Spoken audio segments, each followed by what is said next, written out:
Nah, sekarang kita masuk ke program kerja Indisepartids. Seperti organisasi pada umumnya, memang Indisepartids juga memiliki program kerja untuk mencapai visi dan misinya. Tentu sebuah organisasi mempunyai program kerja. Nah, program kerjanya itu antara lain menyerap cita-cita nasional masyarakat Hindia. Artinya Indisepartids juga mempunyai program kerja untuk mendengar apa sih sebenarnya cita-cita dari masyarakat Hindia itu sendiri, atau lebih gampangnya apa sih sebenarnya aspirasi dari masyarakat Hindia itu sendiri. Yang kedua, memberantas kesombongan sosial baik pemerintah maupun masyarakat. Nah, Indisepartids ini juga sejalan dengan visinya yang ingin memberantas diskriminasi rasial dan agama.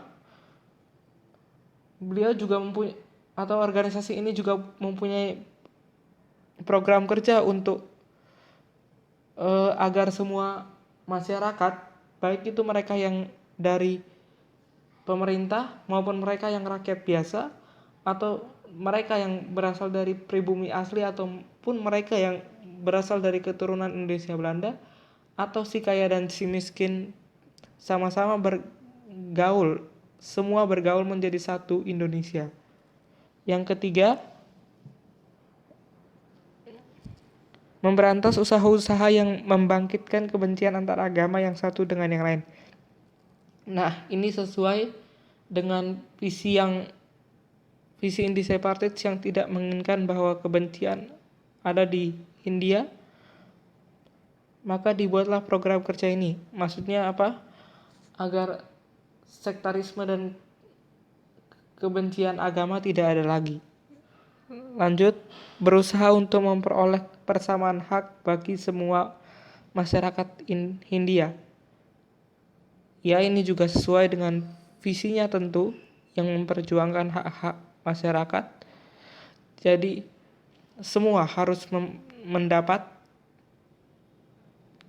semua masyarakat Hindia harus mendapat haknya tanpa memandang beliau dari suku-suku manapun. Nah, lanjut, memperbesar pengaruh pro-Hindia di lapangan pemerintah. Ya, itulah dengan memasukkan mungkin beberapa orang yang berasal dari Hindia untuk membesar pengaruhnya pada pemerintahan. Terakhir, mengedukasi masyarakat Hindia, terutama mereka yang lemah demi kepentingan ekonomi Hindia. Ya, sangat jelas edukasi seperti saya katakan sebelumnya sangat dibutuhkan, karena ekonomi pun tanpa edukasi sama dengan tidak bisa berjalan, karena dalam ekonomi kualitas sumber daya manusia lah yang pertama. Berikutnya kita akan membahas tokoh-tokoh. Seperti kita ketahui, Indisepartids didirikan oleh tokoh-tokoh yang lebih kita kenal dengan 3 serangkai, yang di dalamnya terdiri atas Suwandi Suryadiningrat atau Ki Hajar Dewantara, Dr. Cipto Mangunkusumo, dan Ernest Francis Eugene Doesdeker atau Danuritia Setiabudi, atau juga kita kenal dengan nama samaran Marta Tuli. Tetapi juga perlu kita ketahui, di dalam materi Indisepartids ini ada satu tokoh yang terkait dengan Indisepartids itu sendiri, yaitu Gubernur Jenderal Alexander Willem Frederik Edinburgh, yang menjadi Gubernur Jenderal Hindia yang menolak izin dari Indisepartids itu sendiri. Nah, inilah gambar dari Ki Hajar Dewantara. Inilah Cipto Mangunkusumo, Dr. Cipto Mangunkusumo. Inilah Doesdeker.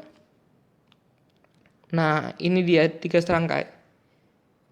Dan ini dia gubernur yang menolak, Gubernur Jenderal Alexander Willem Frederik Edinburgh.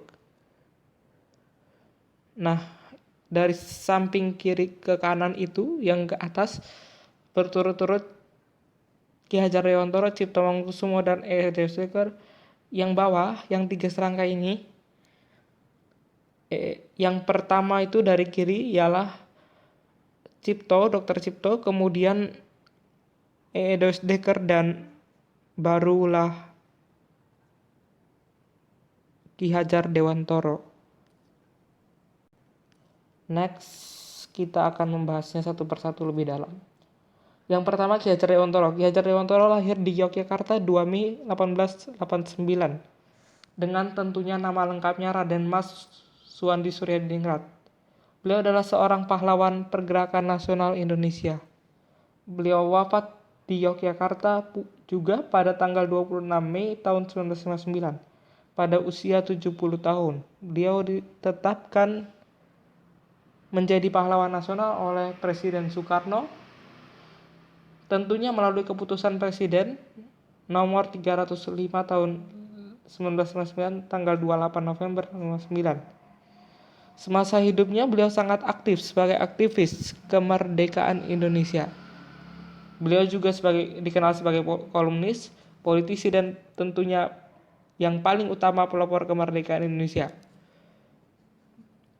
Nah, beliau juga digelari oleh masyarakat Indonesia, oleh negara Indonesia sebagai Bapak Pendidikan Indonesia karena jasa-jasanya di bidang pendidikan. Salah satunya dapat kita lihat dari fakta bahwa beliau merupakan pendiri Taman Siswa yang merupakan sekolah bagi kalangan Bumi Putra. Kalau kita melihat, beliau juga merupakan orang yang pertama kali dengan sangat berani mengkritik pemerintah Belanda yang hendak merayakan 1 abad kemerdekaannya dan meminta rakyat Indonesia untuk memberi sumbangan, yang mana ia menulis artikel Als ik een Nederlander was, yang artinya andaikan aku seorang Belanda. Nah, tentu kita semua tidak asing lagi dengan kata-kata ini, Ingarso sungtulodo ing madio mangunkarso dan tuturi handayani, yang artinya di depan memberi contoh, di tengah berkarya, di belakang memberi dorongan. Itulah quote yang paling berharga dari Ki Hajar Dewantoro. Inilah gambar dari Ki Hajar Dewantoro sendiri. Next, kita akan bahas tentang Dr. Cipto Mangunkusumo. Dr. Cipto Mangunkusumo lahir di Jepara, Jawa Tengah tanggal 4 Mei 1886. Beliau merupakan seorang dokter, lulusan Stovia, kita tahu Stovia sekolah kedokteran Belanda di Batavia atau Jakarta saat ini. Beliau dikenal sebagai seorang pahlawan pergerakan nasional. Ia pernah masuk penjara, ya, karena tulisannya yang berjudul Crutch of Rest. Ya, waktu itu beliau meneruskan tulisan sahabatnya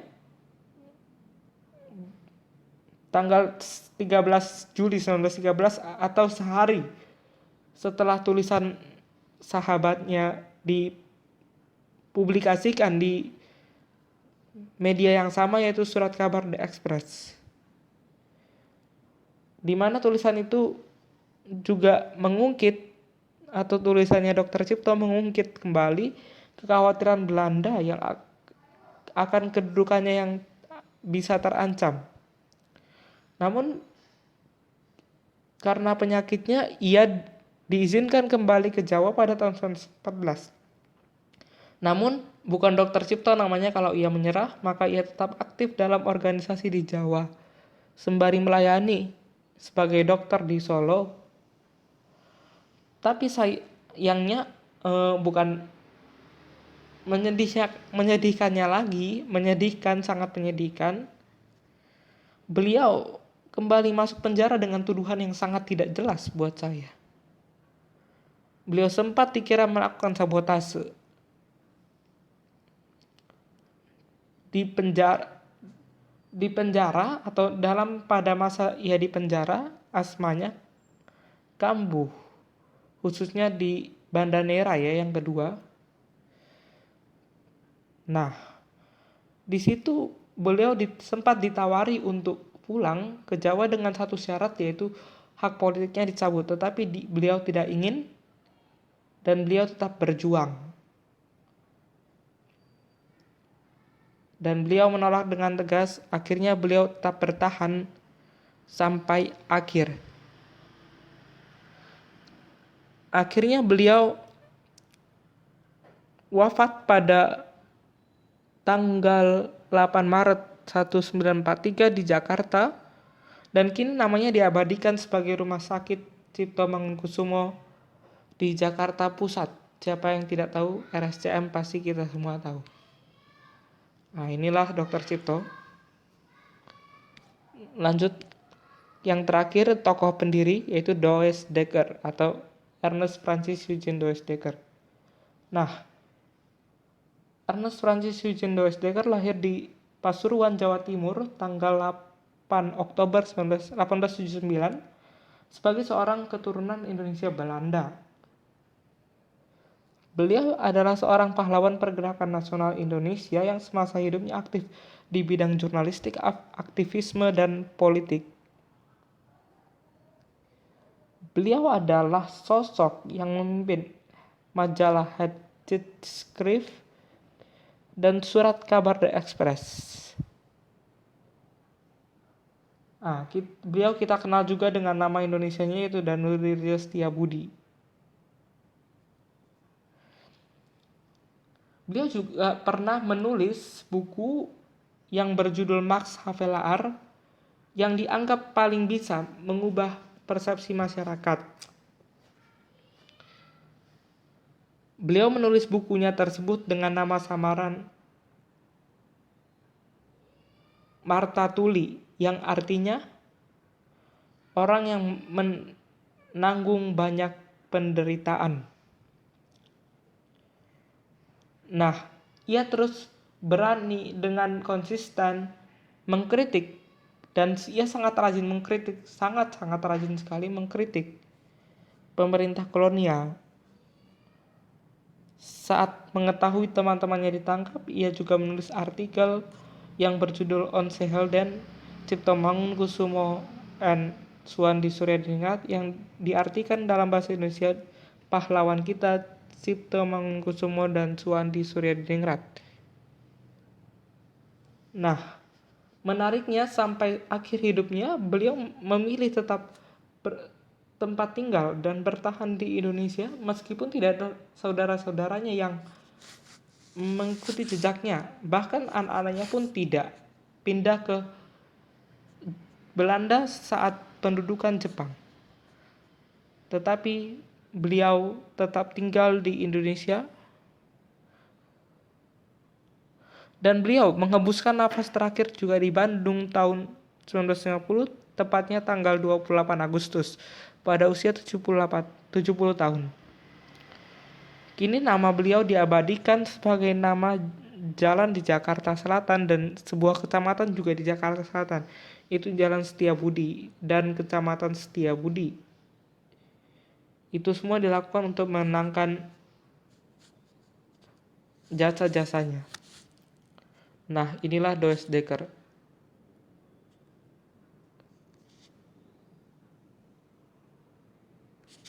Yang berikut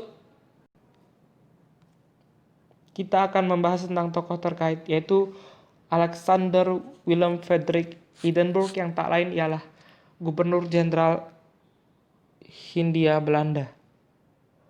Alexander Willem Frederik Hindenburg lahir di Rotterdam, Belanda tanggal 23 Juli 1861 dan wafat di Den Haag 28 Februari 1935 pada usia 73 tahun. Beliau merupakan Gubernur Jenderal Hindia Belanda yang menjabat sejak 18 Desember 1909 sampai dengan 21 Maret 1919. Tetapi menariknya, sebelum menjadi Gubernur Jenderal di Hindia Belanda atau di Hindia Indonesia di Indonesia, beliau juga pernah menjadi Gubernur Suriname pada tahun 1905 sampai 1908.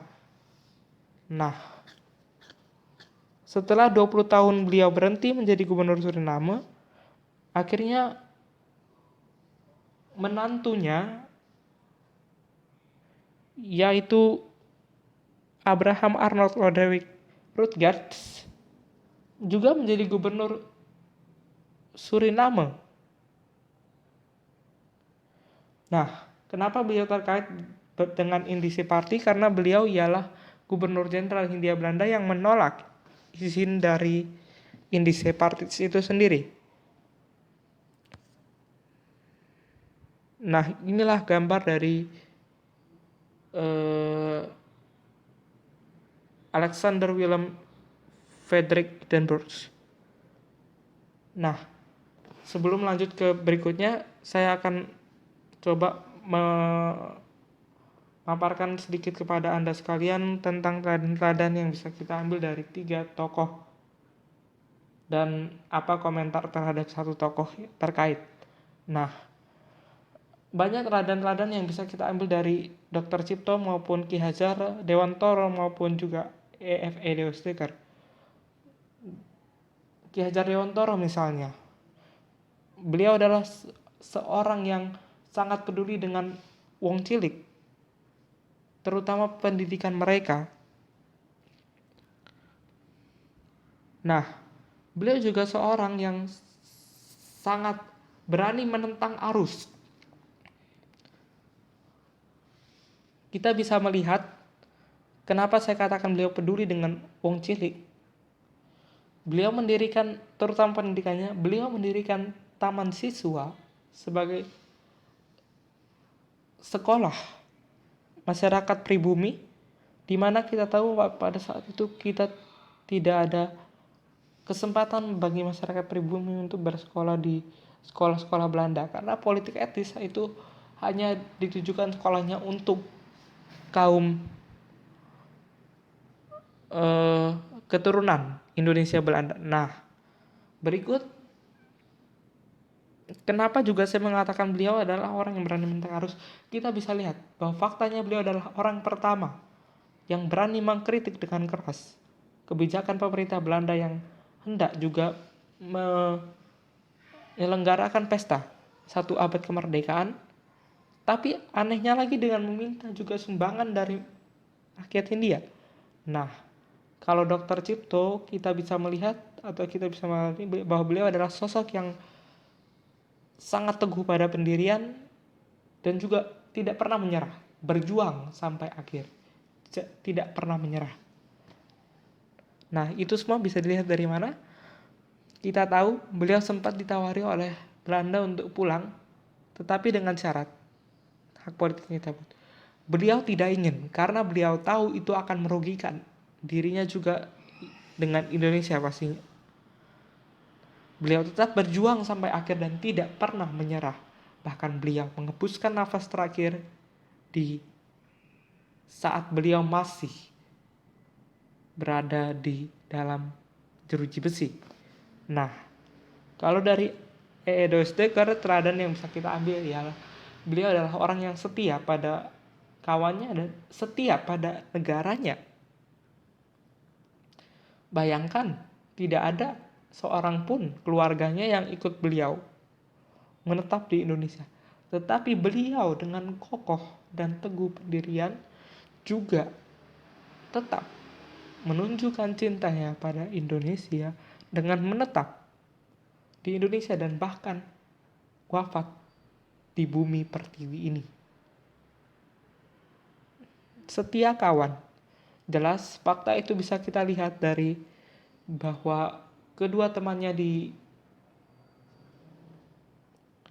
ditangkap dan ia menuliskan sebuah artikel Onze Helden Cipto Mangunkusumo and Suwandi Suryadiningrat, yang berarti pahlawan kita, Cipto Mangunkusumo dan Suwandi Suryadiningrat. Jelas sangat setia kawan sekali dia. Nah, untuk Alexander Willem Frederik Hindenburg, saya jujur, saya tidak kaget dengan loyalitas beliau kepada Ratu Belanda. Kenapa saya katakan demikian? Beliau adalah orang yang juga punya kepentingan di dunia politik Belanda.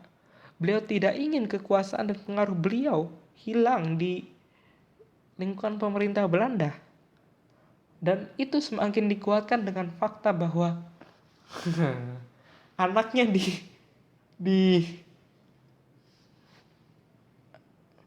ditunjuk atau diberi jabatan, istilahnya Gubernur Suriname, yang saya tenggarai itu merupakan balas budi dari Ratu Belanda kepada beliau. Itulah, jadi saya nggak heran, beliau punya kepentingan politik. Nah, sebelum masuk materi, saya harus berkata dulu, ini sedikit-sedikit masuk ke mata pelajaran sosiologi dan PKN. Jadi mohon disimak, karena ini juga penting bagi kita. Yang berikut, kita akan membahas tentang Independent sebagai motor kemerdekaan dan politik Indonesia. Yang pertama tentu kita harus membahas tentang pengertian politik. Nah, ada beberapa ahli yang menyatakan pendapatnya mengenai pengertian politik itu sendiri. Antara lain Profesor Miriam Budiarjo dan Profesor Sri Sumantri. Menurut Profesor Miriam Budiarjo, politik adalah kegiatan atau aktivitas dari suatu sistem politik, yaitu negara, yang menyangkut suatu proses menentukan tujuan-tujuan dari sistem Indonesia dan melaksanakan tujuan-tujuan tersebut. Nah, sementara menurut Profesor Sri Sumantri, politik merupakan pelembagaan dari hubungan antar manusia yang dilembagakan di berbagai badan politik, baik itu infrastruktur politik maupun infrastruktur politik. Nah, kalau Anda ada yang bertanya infrastruktur politik itu apa, infrastruktur politik itu apa? Superstruktur politik itu ialah pembagian kekuasaan, trias politika, yaitu kekuasaan eksekutif, legislatif, dan yudikatif, di mana eksekutif melaksanakan undang-undang, yudikatif melakukan peradilan, sementara legislatif membuat undang-undang dan menjalankan jalannya pemerintahan. Nah, inilah Profesor Miriam Budiarjo di kiri dan Profesor Sri Sumantri di kanan. Berikut kita akan membahas tentang pengertian dan bentuk organisasi politik. Organisasi politik adalah sebuah organisasi beranggotakan sekelompok orang yang memiliki pandangan dan tujuan yang sama dalam hal politik. Organisasi politik bertujuan untuk memperjuangkan hak-hak masyarakat dan menciptakan kaderisasi kepemimpinan bagi bangsa Indonesia. Ya, jelas itulah makanya ada organisasi politik. Organisasi politik di Indonesia seperti kita ketahui memang mendapat berbentuk banyak macam, yaitu misalnya partai politik, lembaga swadaya masyarakat, dan organisasi masyarakat. Nah, yang pertama kita akan bahas tentang partai politik. Partai politik adalah sebuah institusi resmi yang beranggotakan sekelompok orang yang memiliki pandangan dan ideologi yang sama. Nah, pengertian ini sebenarnya nanti hampir mirip dengan organisasi masyarakat. Cuma yang perlu kita ketahui, partai politik itu menuju parlemen, pasti tujuannya ke parlemen. Nah, saat ini di Indonesia kita memiliki 17 partai politik, 9 parlemen dan 8 non-parlemen. Parlemen kita tahu PDI Perjuangan, Golkar, Gerindra, Nasdem, PKB, Demokrat, PKS, PAN, dan P3. Sementara 8 non-parlemen kita juga mengetahui, yaitu 1 PSI, Perindo, Berkarya, Garuda, PKPI, PBB, Hanura, dan Partai Gelora Indonesia yang baru pasca Pileg. Nah, organisasi ini juga atau partai politik ini juga bermacam-macam ideologi, tetapi ideologi utamanya jelas Pancasila. Tetapi ideologinya Pancasila, tetapi ada yang berideologi Islam maupun kebangsaan. Kebangsaan banyak, kita nggak usah sebutkan. Contoh yang berideologi nasionalis religius atau Islam, yaitu PKS, P3, dan PBB. Kita membahas tentang organisasi masyarakat. Organisasi masyarakat adalah institusi resmi yang beranggotakan sekelompok orang yang memiliki pandangan ideologi yang sama. Nah, inilah bedanya dari organisasi masyarakat dan partai politik. Sama pengertiannya, memang sama. Tetapi ingat, partai politik itu bertujuan ke parlemen, tetapi kalau organisasi masyarakat tidak. Sangat banyak contohnya, yaitu Badan Eksekutif Mahasiswa dan Front Pembela Islam. Next, kita akan membahas tentang lembaga swadaya masyarakat. Lembaga swadaya masyarakat adalah lembaga yang beranggotakan masyarakat yang mempunyai gerakan dalam bidang yang sama. Kita tahu banyak, misalnya, jadi mereka semua yang mempunyai gerakan yang sama berkumpul di satu wadah. Jadi mempunyai pikiran dan perjuangan yang sama. Misalnya kita tahu ada ICW yang bergerak di bidang anti korupsi, Indonesian Corruption Watch, Komisi Orang Hilang dan Korban Kekerasan, dan kita juga tahu Masyarakat Anti Korupsi Indonesia yang bergerak juga di bidang anti korupsi. Nah, inilah partai politik peserta pemilu 2019. Ini contoh dari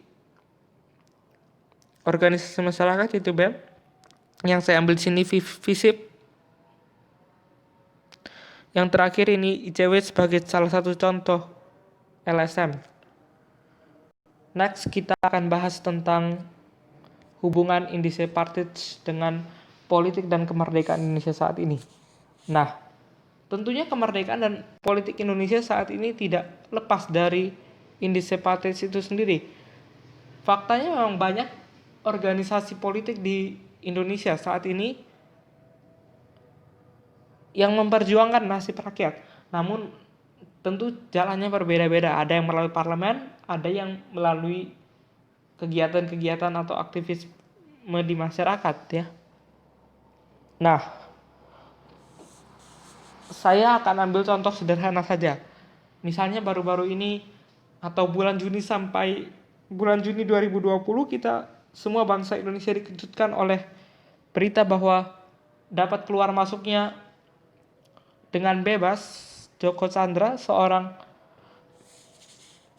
terpidana kasus Cesi Bank Bali yang sudah buron selama 11 tahun. Bayangkan, dari 2009. Nah, di sini masyarakat anti korupsi Indonesia langsung bergerak dan langsung mengkritik pemerintah secara keras dan terang-terangan, dan bahkan sampai beliau atau Maki ini menemukan temuan-temuan yang mencurigakan, dan Maki melalui koordinatornya langsung menyerahkan temuan-temuannya itu kepada Polri maupun Komisi Kejaksaan. Nah, apa dugaan yang mengejutkan dari Maki? Temuan Maki ialah ada dari oknum-oknum pejabat yang terlibat dalam kasus ini, atau kasusnya terhapus, atau kasusnya keluar masuknya Joko Chandra ke Indonesia dengan bebas, padahal dalam status buron. Nah, benar apa yang diitukan, benar saja. Buktinya apa?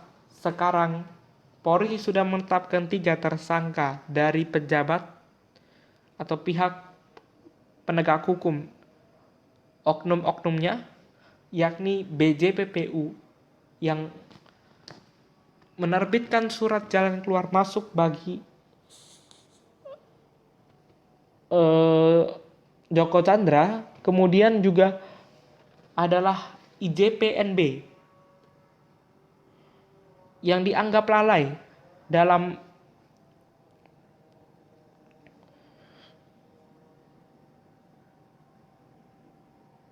atau membiarkan bawahannya melakukan kesalahan atau penyimpangan. Dan yang terakhir adalah oknum jaksa P yang pergi ke Kuala Lumpur, Malaysia. Bayangkan seorang jaksa pergi ke Kuala Lumpur, Malaysia bertemu dengan seorang terpidana yang jaksa harusnya menuntut. Bayangkan itu. Dan berjanji untuk mengurus tentang surat edaran Mahkamah Agung yang mewajibkan terpidana hadir agar PK-nya bisa dilanjutkan. Beliau berjanji untuk mengurus agar Joko Chandra tidak perlu hadir. Nah, itu semua tentu ada berkat Indische Partij. Mungkin bisa saya katakan kalau tidak ada Indische Partij, tidak akan ada organisasi atau politik Indonesia saat ini. Kemerdekaan saja belum tentu ada. Karena apa? Saya katakan kemerdekaan belum tentu ada. Kita harus ingat dua Dwi Tunggal itu, Insinyur Soekarno dan Muhammad Hatta, salah satunya dikaitkan dan terkait secara langsung dan tidak langsung oleh Indische Partij. Kalau kemerdekaan pun tidak ada, gimana politik sekarang bisa berjalan? Tata negara saja belum ada, apalagi politik seperti sekarang ini yang sangat berani dan bebas. Tentu juga keberanian organisasi-organisasi politik sekarang ini juga terinspirasi dari Indische Partij. Tidak mungkin kalau tidak ada Indische Partij mereka juga berani. Mungkin mereka masih menutup diri ya. Nah, inilah gambar dari Indische Partij dan di sebelahnya adalah gambar Garuda Pancasila yang saya sengaja taruh agar ini melambangkan Indische Partij sangat berpengaruh besar terhadap kemerdekaan Indonesia. Nah, demikian presentasi ini.